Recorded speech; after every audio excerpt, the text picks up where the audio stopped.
Welcome back to the Senior Hour. I'm Barbara Cochran with my co-host, Dr. Jean Dorio, who's out on business today, on your hometown station, AM 1220 KHTS. And we're speaking with Alex Urbina, who is a life coach. And we were talking before the break, in fact, the first half of the hour, about the power of control. And one of the words that came up was challenge. How we are challenged in life and in the areas that we have either control over or no control over. And we looked up one of the descriptions, or what's the word for Definitions. it? Definitions, yeah, of challenge. And one of them was dispute the truth or validity of. Yeah, and so what I think of is the truth that you want to make up is that it's hard and difficult, or that it's not possible. But when you challenge those truths, you can come to a new conclusion, which is, it is possible. I can do it. I can overcome. So challenging is a very powerful word because it implies that you're not going to just settle for whatever unconscious thought comes up, which is, oh my God, I don't know if I can do this. If you change that to it's challenging, then you're challenging the validity of I can't do it. So it now opens up possibilities that it can be done. So that's why words are important, and your vocabulary and the words that you use, you got to remember the words you're using are like affirmations. You're affirming them to be true. That's right. So if you have a self-limiting belief like I can't do this, I'm not good enough, this is too hard. There you go. Or too difficult. You're affirming that that's the truth. That's exactly the truth. But it's not the truth. No, it isn't. It's just a belief. There's a distinction between beliefs and what's true. What's true is that all things are possible, but we don't live and operate and swim around from all things are possible. Otherwise, more human beings would be living extraordinary lives. What we live in and swim around in is the limiting beliefs that we have about ourselves, about the world. The self-limiting belief is so amazing and it's so powerful. It's like a double-edged sword. You're so powerful that what you believe, you think is true, and you actually show up like that in the world. People that have low self-esteems or limiting beliefs about themselves that they don't even realize they have because it's transparent. Your limiting beliefs are transparent. You don't know you have them. That's very true. Until either someone points it out to you, or you have a moment of clarity, or you start to be more aware and catching yourself. Like today, you're going to walk out of here now, and you're going to be more aware about the words you're using. You aren't kidding, really. Just because they were pointed out, and we had a discussion about it, and now you're more present and more aware of the words you're using, because what comes out of your mouth becomes an actual result. So if you keep saying to yourself, whether it's in your mind, I can't do this, I don't know if I can do this, this is too tough, this is too hard, guess what? 80%, 90%, you're going to create, I can't do this. You're going to create, this is hard, this is difficult. Now, if you start to change that and start saying, I got this, I can do this, I can step up and make this happen. And as you start to change those are called affirmations. They're positive sayings that you say to yourself. Before you know it, your mindset shifts, and then you start to believe that it is possible, you can do it. Changing that result. It's interesting. I can relate that to me going to the gym. And when you go to the gym, there are all kinds of massive machines. Some are small, some are medium, and some are large. And I said to my trainer, I said to Teresa, I said, think I can do this? And she said, well, let's try it. And good heavens, I did it. And I thought, when I got off it, I thought, holy cow, I really did that. I gave myself a challenge to get on that machine and do it. Of course, she was there, my trainer was there to make sure that, it wasn't too heavy or wasn't too hard. And because that's her job. However, she's beginning to let me choose some machines to see if I can work on, which is, that's a challenge. And I'm not saying I cannot do that. It's too hard. I can do it. That's right. And coming from I can, you will stretch yourself to overcome any limitations that you have already preconceived notions about what you think you can't do. So changing your words is important. I can do that. I'm going to give it my best. Of course I can. You got to start giving positive affirmations to yourself, and you will start noticing that you're going to create some extraordinary results that you never thought was possible. That's very, very, very true.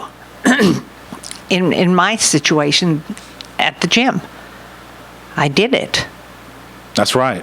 What I thought was interesting was you asked your trainer if she thought you can do it, rather than you deciding that you can do it. It was almost like you were looking for someone else's approval to say yes, no, or maybe.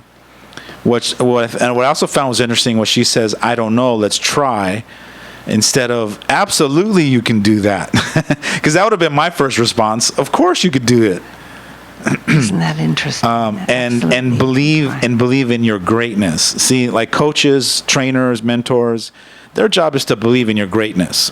And their job is to see things possible for you that you can't see. That's why we hire them. That's why we lean on them. That's why we go to them, because they don't have our limitations. They don't have our past. No. So what's cool about that is they're freed up to be able to speak into our greatness. And so the trick is try to see yourself in their eyes. Try to see yourself from a brand new slate of unlimited possibilities, not from all your 40, 50 years of failures. See, that's the issue, is that your glasses that you look through right now, they're stained with all the failures and the shortcomings and the mistakes you've made. So you think that you're all of those failures. You think that you're all those mistakes. But so you're not conscious of that. That's right. Until someone points it out over and over again, or you have a coach that can coach you through you being aware of it. Once you're aware of it, now all of a sudden you go, you know what, Alex? I'll be darned. I can now see that my glasses are dirty. I need to clean these glasses. But prior to you just seeing it, finally flipping that switch, you don't realize it. It's almost like all that past and negativity is etched in the glasses, and you're used to it. Like you can see right through them. So have you ever had smudges on your glasses and you just got tolerant of it? Yes. And you're looking through and you don't realize it until one day you take them off and then you look at them from a distance. Whoa. And you're like, how was I ever seeing anything with all these smudges on yes. them? It's the same thing with your perspective. That's very true. You have these self-limiting beliefs that you can't see because you've been looking through those lenses for so long. Well, the nice thing about it, my trainer didn't say no. I don't think so. I'm so glad she didn't say no. I would have told you, go find yourself another trainer. Yeah. So instead, she's always very positive with absolutely, me, because she's told me many times, do you realize I have 30-year-olds who do not do those exercises you're doing? Right. That's a real plus. It gives credibility to her as a coach or as a mentor, right, that at least she's not saying no. The middle point is, well, I don't know. Let's try, which is a great answer. When she starts to get really confident in what she's doing and how amazing she is and how powerful she is, her next level is, of course you can do that. Yeah. I believe you can. I know you can. Let's do it. So you got to remember, everyone's in their own growth process. Everyone's on their own journey. And so that's right. That's very true. That's very interesting. Very interesting. Challenge. The power of control. So the power of control is realizing that you actually have no control of anything outside of you. You only have control of my thoughts, my interpretation, my opinions, my feelings, my choices, my actions. And so last night, what I was talking about at this women's empowerment group here in the Santa Clarita Valley, like I said, I was talking about stress and really breaking down the distinctions. And only one of them was about the power of what you can control, what you can't. And so when you have a lot of stress heavy on you, there's a good possibility that you're trying to control something to make it look your way. You want something to go your way, or to be your way, or be in your favor, or show up right now. And if it's not, you're stressed out about it. Right. But technically, some things are out of your control. You can't make things happen right now when you want them. For instance, let's say you get a bill or an invoice and you're behind and you can't pay it. You look at your bank account and there's not enough. Today, there's not enough. And then you have this bill. So you start stressing, oh my God, how am I going to pay this? Well, in that moment, you can't pay it because you don't have it. But you will resist not being able to pay it. So you'll go in this psychological resistance of control, of not being in control of being able to pay it. So you'll stress about it all night, all the next day, and worry and cause all this stress and negativity and negative emotions in your body. This is how we cause cancer. This is how we cause all the illnesses that we have. A lot of it is psychological. Yeah, stress. Stress Is deadly. Stress is deadly, but it's man-made. That's right. Once you start to shift your perspective and learn a few things, and you learn distinctions and some universal laws, and once you start to become a higher level of consciousness, you start to realize, okay, Alex, I can't pay this today. So I'm going to get off it, surrender it, and accept that I can't pay it today. Welcome back to the Senior Hour. I'm Barbara Cochran with my absent co-host, Dr. Jean Dorio, on your hometown station, AM 1220 KHTS. And we're speaking with Alex Urbina, a life coach, and that was a very interesting break, wasn't it? Yeah, we're back live. Right. Then this is what happens on live radio. We have, some challenges that come up. There you go. Well, it wasn't my challenge or yours. It was their challenge. Yeah, it was our board op, who did an amazing job, learning how to realize, one, it's out of your control. You can't make it come back right away. That's right. So then you go into, okay, so now instead of being reactive to what's happening, let me be proactive and start thinking about my training. This is where training comes in. It kicks in.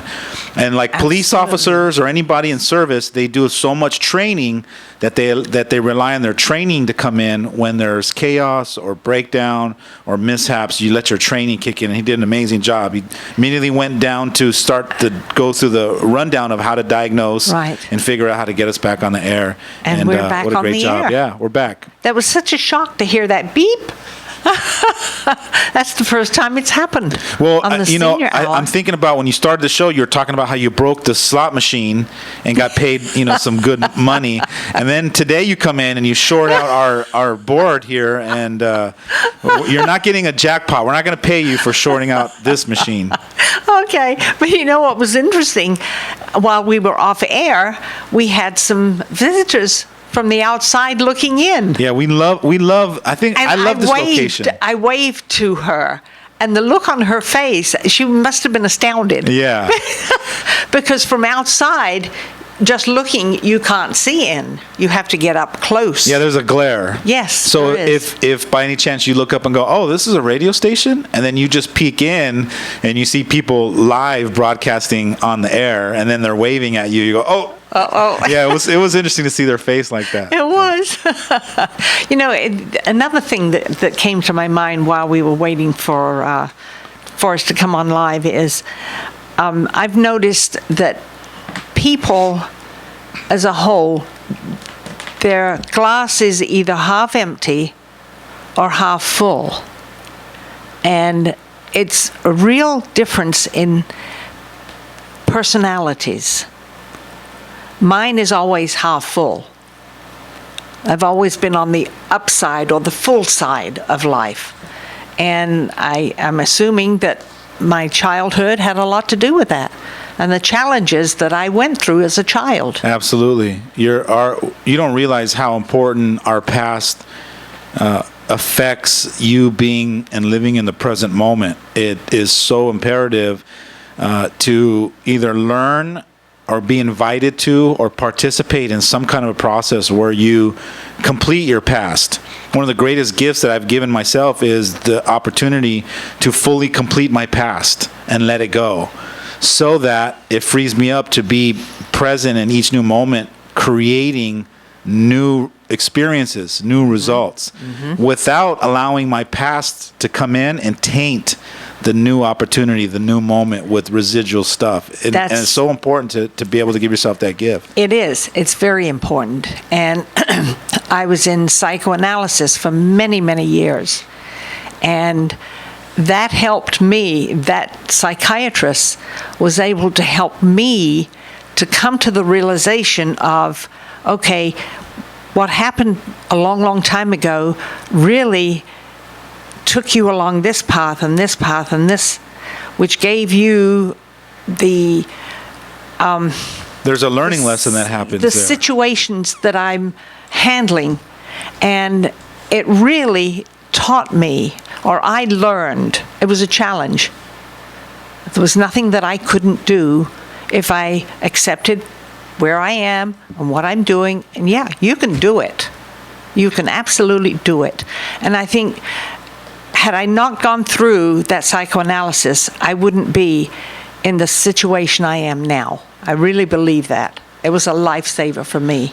My wife Personally. has this, you know, like you can go and buy these little sayings you put on your wall, like inspirational stuff. In one of our restrooms, my wife has this sign up and it says, God doesn't give you more than you're capable of handling. And it's a great reminder to be centered and grounded and realize in the moment when chaos is happening or events are happening that you don't like or whatever emergency is, realizing that if it's happening, it's because I have the ability to figure out how to overcome this. Absolutely. And I can challenge myself Absolutely. to have that breakthrough. But in those moments, I think, you know, a lot of us, when we're unconscious, we doubt that we can or that we are capable of it. But start creating a new belief system. Create a new affirmation that says, yes, I can. Or whatever that mantra is. Create a mantra to remind you every day, all day long, I got this. Or there's no challenge that I can't overcome. Or whatever it is. Create some kind of a powerful statement or an affirmation that you say to yourself every day. And before you realize it, you will believe that. And you will show up like that in the world. You're absolutely right. It's interesting because when things are going well for me, and I whistle. You know, I do. Instead of a lot of people would hum or sing, Yeah. I whistle. Really?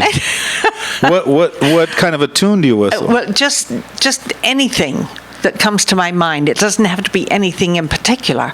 And Russ quite often will say, "Oh, you're happy, aren't you?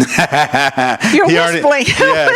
He knows the happy sound. Yeah, he does. Yeah, It's I think of the interesting. Andy Griffith when you say that you whistle. There you go. There you go. Nice. Well, I like it. I whistle whatever comes into my mind. Whatever pops up. Yeah. Yeah. It's very interesting. That's your free space. That's when That's you're right. in the zone. Yeah. You got the in the zone whistle when you're there and you're at peace and feeling good. Right. You start And to whistle. That's very interesting, you know, and that thought just came to me about that, and that's very true. Very true. Wow, that's a revelation. I kind of thought about it because when Russ said, "Oh, you're happy, you're whistling," You go, oh, yeah, I guess I am. They had a realization and an awareness, a moment of higher awareness. Right. Yeah. Hey, Right. thanks for having me on the show. It's been an honor. Oh, I appreciate it your has. time. Every It's- time I it's come been fun. here, I loved hanging out with you guys. Appreciate it. that's Yeah. great. And Thank we you. miss you, Gene. Yeah, Gene. And we'll see you next time. week. Right. Okay. You've been listening to the Senior Hour. I'm Barbara Cochran with my absent co-host, Dr. Gene Dorio, and we are sponsored by Santa Clarita Valley In-Home Care and Advanced Audiology. Now, go and enhance your quality of life.